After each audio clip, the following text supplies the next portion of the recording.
Assalamualaikum warahmatullahi wabarakatuh.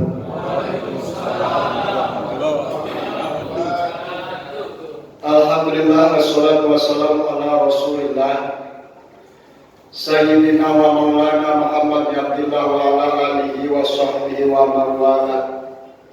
La hawla wa la quwwata illa billah, amma ba'du.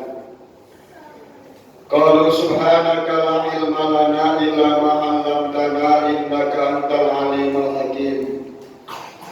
Wa qala aidan fi ayatil ukhra wa allaw istaqamu 'ala tariqati lasqainahum ma'an ghadaqa. Wa qala aidan wa ma man khafa maqama rabbih wa nahan nafsa 'anil hawa fa innal jannata hiyal ma'wa. Sadaqallahul azim wa sadaqa rasulun nabiyul habibul karim wa nahnu ala dzalika minasy syahidin wa syakirin alhamdulillahi rabbil alamin. Ma'asyiral muslimin wa suratal mu'minin, jamaah salat isya dan salat sunat tarawih Masjid Al-Azhar yang senantiasa dirahmati dan dimuliakan Allah Subhanahu wa ta'ala. Puji serta syukur marilah kita panjatkan kehadirat Allah Subhanahu wa ta'ala yang Maha Ghafur. Salawat dan iring salam kemudian berlimpah curahkan kehadirat junjungan kita Habibana wa Nabiyana wa Maulana Muhammad sallallahu alaihi wasallam, kepada segenap keluarga dan para sahabatnya, dan kita selaku umatnya yang senantiasa mengharapkan dan mudah-mudahan selalu mendapatkan syafaatul utsma fid dunya wal akhirah, amin ya rabbal alamin. Ma'asyiral muslimin wa suratal mu'minin, jamaah yang dirahmati Allah Subhanahu wa ta'ala. Alhamdulillah, pada kesempatan malam ini kita memasuki malam yang ke-15 di bulan Ramadan tahun ini. Satu kewajiban, sebuah syariat ibadah yang Allah perintahkan kepada hamba-Nya, yakni kepada kita semua, khusus umat Islam yang beriman kepada Allah Subhanahu wa ta'ala, untuk melaksanakan ibadah puasa di bulan Ramadan ini. Orang tua kita dahulu jarang menyebutnya ini bulan Ramadan, jarang sekali. Tapi mereka lebih mengenal dengan bulan puasa, supaya ingat untuk melaksanakan puasa. Masa iya menyebut bulan puasa ada puasa? Maka kalau orang tua kita sampai sekarang pun jarang menyebut Ramadan, tapi nyebutnya bulan puasa, supaya ingat untuk melaksanakan puasa. Salah satu hakikat diperintahkannya sebuah syariat melaksanakan ibadah puasa satu bulan penuh adalah untuk mengendalikan hawa nafsu. Karena hawa nafsu ini tidak bisa dihilangkan dan tidak bisa dimatikan kecuali orangnya mati. Ya kan? Ini santai ya kita. Ini ceramahnya 2 jam masalah. Hawa nafsu tidak bisa dihilangkan atau dimatikan kecuali orang yang mati. Hanya bisa hawa nafsu itu dikendalikan, diatur. Kalau bahasa kerennya kita memanage daripada hawa nafsu itu sendiri. Kita atur dengan sebaik-baiknya. Supaya apa? Supaya kita tetap ada dalam derajat kemuliaan di hadapan Allah Subhanahu wa ta'ala. Karena tidak sedikit orang yang memperturutkan hawa nafsunya jatuh kepada lembah yang hina akibat daripada memperturutkan hawa nafsu. Maka perlulah sebuah syariat yang namanya puasa ini, ibadah puasa ini.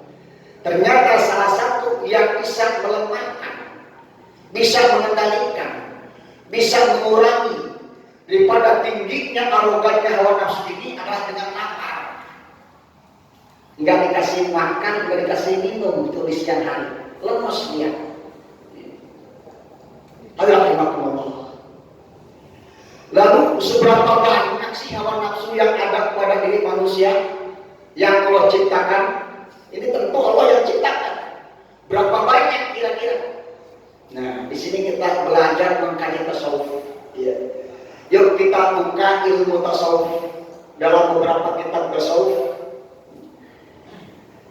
Kita bisa temukan dalam ilmu tasawuf di dalam bab thariqah nafsu itu ada 7 macam. Udah ada yang menyampaikan ini? Belum. Nah, kalau 7 kali Ustaz akan ditembus di semuanya akan dibahas. Cuma berhubung 2 kali kesempatan cukup 2 saja. Ada berapa tadi? 7 nafsu yang ada pada diri manusia, siapapun dia orangnya, dititipkan oleh Allah Subhanahu wa taala, diciptakan oleh Allah Subhanahu wa taala dengan 7 nafsu ini. Ya, kita sebut saja yang pertama disebut dengan nafsul mutmainnah. Bukan mutmainnah tetangga, bukan. Yang kedua disebut dengan nafsul lawwamah. Yang ketiga nafsul mulhimah. Yang keempat nafsul amarah. Yang kelima nafsul radiyah. Yang keenam nafsul mardiyah. Dan yang ketujuh nafsu kamilah. Nah, kalau ada yang pernah ngaji tasawuf ini ketemu yang 7 ini. Kalau dalam ilmu thariqah ataupun bab thariqah yang 7 ini disebut dengan latifah namanya. Artinya tempat penyimpanan. Disebut dengan latifah. Jadi latifah mutmainnah, latifah lawwamah, latifah mulhimah dan seterusnya. Alhamdulillah. Maka yang 7 ini jikalau seseorang bisa mengendalikan nafsu yang 7 tadi, dia akan menjadi waliullah. Jadi yang disebut dengan waliullah itu orang yang sudah bisa mengatur dan mengendalikan daripada 7 hawa nafsu yang ada. Tapi dari yang 7 tersebut kalau satu pun belum bisa kita kendalikan, jangankan untuk jadi waliullah, cukuplah kita jadi wali murid dan wali nikah. Gitu ya. Sebab untuk mengisi yang satu nafsu saja susahnya luar biasa.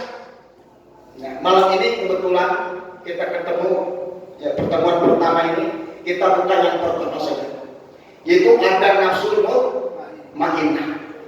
Ini karenanya nafsu mutmainnah tempat yang terbaik ataupun nafsu yang menghantarkan kepada kebaikan disebut dengan nafsu mutmainnah.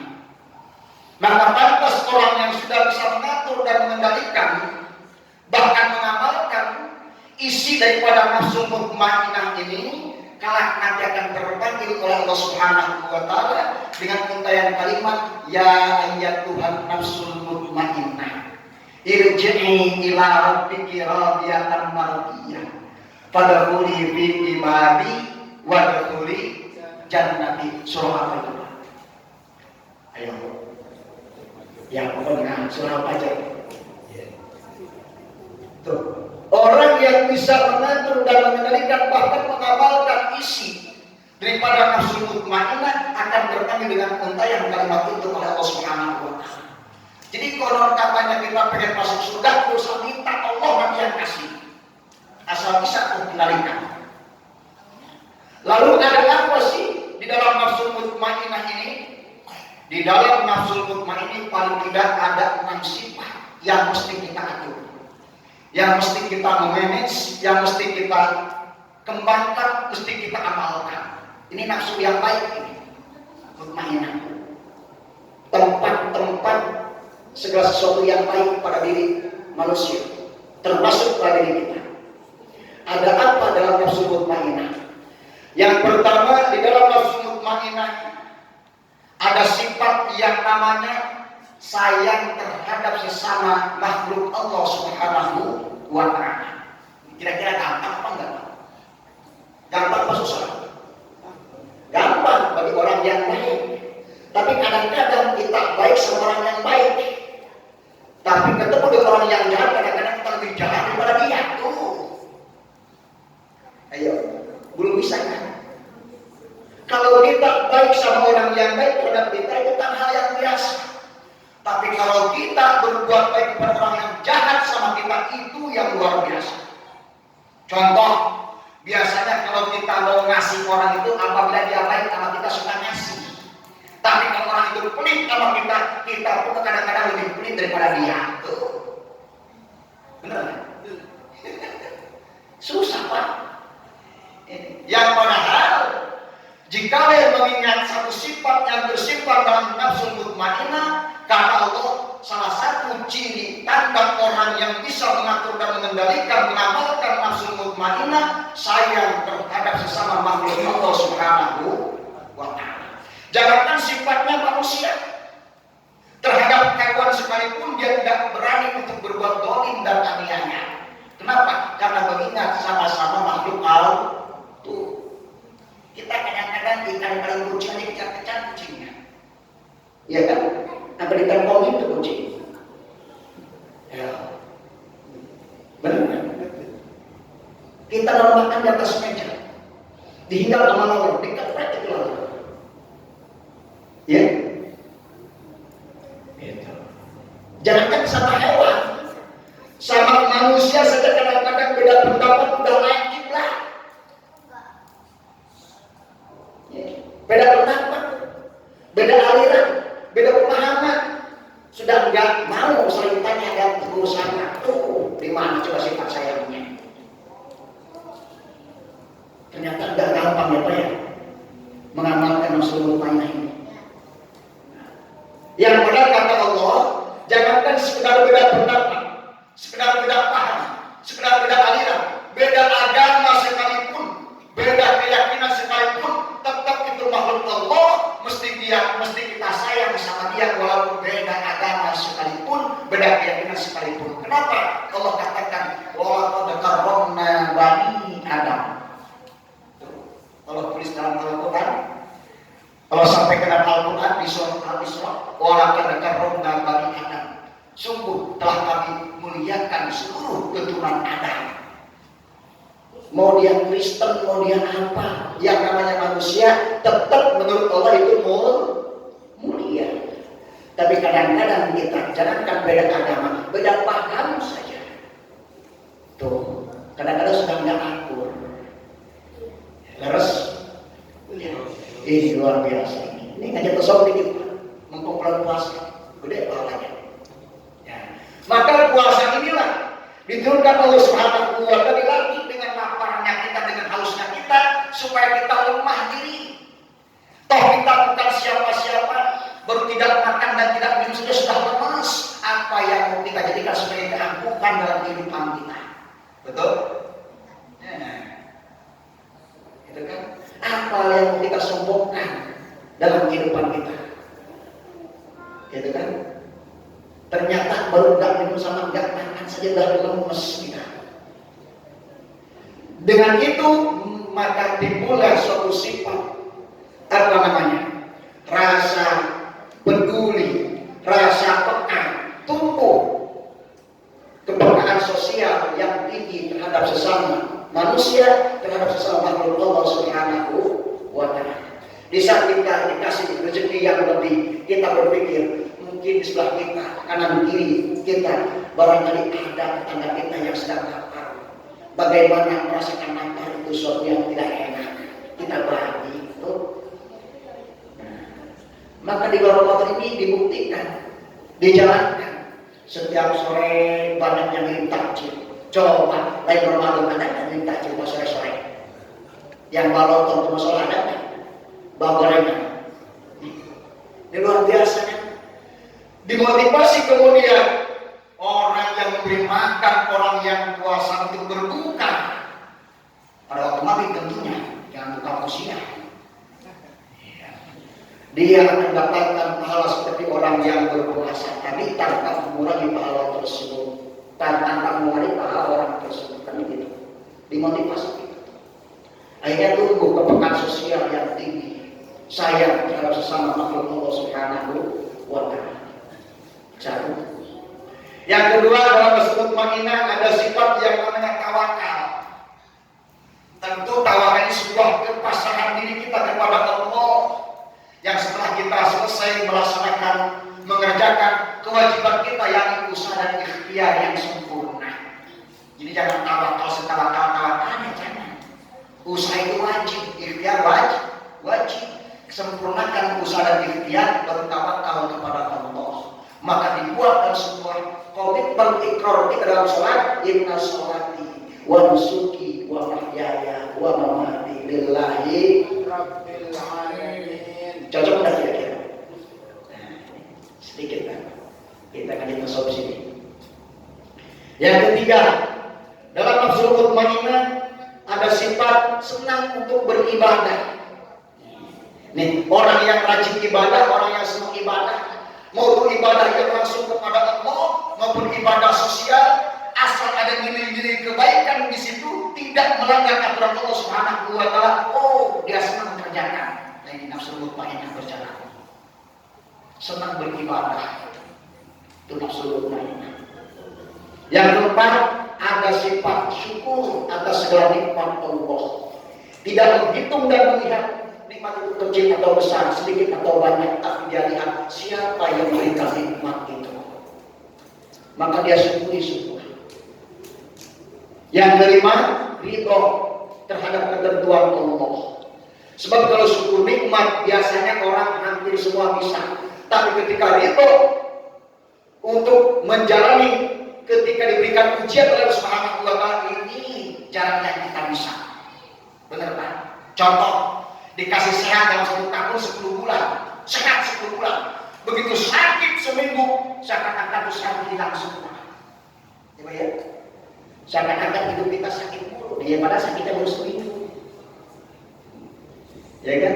Jarang orang menerima ketika dikasih ujian oleh Allah Subhanahu wa taala. Yang padahal jika kita pikir dengan nafsu mutmainnah tadi, kita hidupkan, kita tumbuhkan, sehat Allah yang kasih, sakit pun Allah yang kasih, nikmat Allah yang anugerahkan, balak pun ujian pun Allah yang berikan. Nah, ini untuk redho terhadap ketentuan Allah, ini tidak gampang. Nah, kalau orang sudah ridho dengan ketentuan Allah, redho. Ini luar biasa. Dikasih sehat, dikasih nikmat syukur, dikasih cobaan ujian musibah sekalipun sabar. Nah, ngomongnya mah gampang, pelaksanaannya yang susah. Ada Allah. Yang terbaik, yang kelima itu. Yang keenam, adanya sifat apa itu sifat kehati-hatian, menjaga diri, kewaspadaan yang tinggi, berhati-hati jika dia mau bertindak dan berbuat, mau berucap berhati-hati, takut laku lampahnya itu, ucapan itu melanggar aturan Allah Subhanahu wa taala. Ini isi yang ada dalam nafsul mutmainnah. Nah, maka dengan puasa ini Allah senantiasa mendidik kita agar bisa memanage dan menjaga, mengatur, mengamalkan daripada isi yang terdapat dalam nafsul mutmainnah ini. Insya Allah ada sabarnya, ada ridhonya, ikhlas, ada syukurnya, ada pedulinya. Ya, kutik semua dengan ibadah puasa syariatnya Allah turunkan supaya kita menjadi manusia yang mulia, tetap di hadapan Allah Subhanahu wa taala. Barangkali ini sajalah yang dapat saya sampaikan karena memang terbatas waktu yang banyak. Satu, sudah ada 7 ya. Jagain dah. Nanti pertemuan yang kedua di tanggal 25 kita bahas tentang nafsu lawana, nafsu yang kedua. Ada apa dalam nafsu lawana? Nanti kita tunggu di tanggal 25 insya Allah. Demikian, kurang lebih mohon maaf. Wassalamualaikum warahmatullahi wabarakatuh.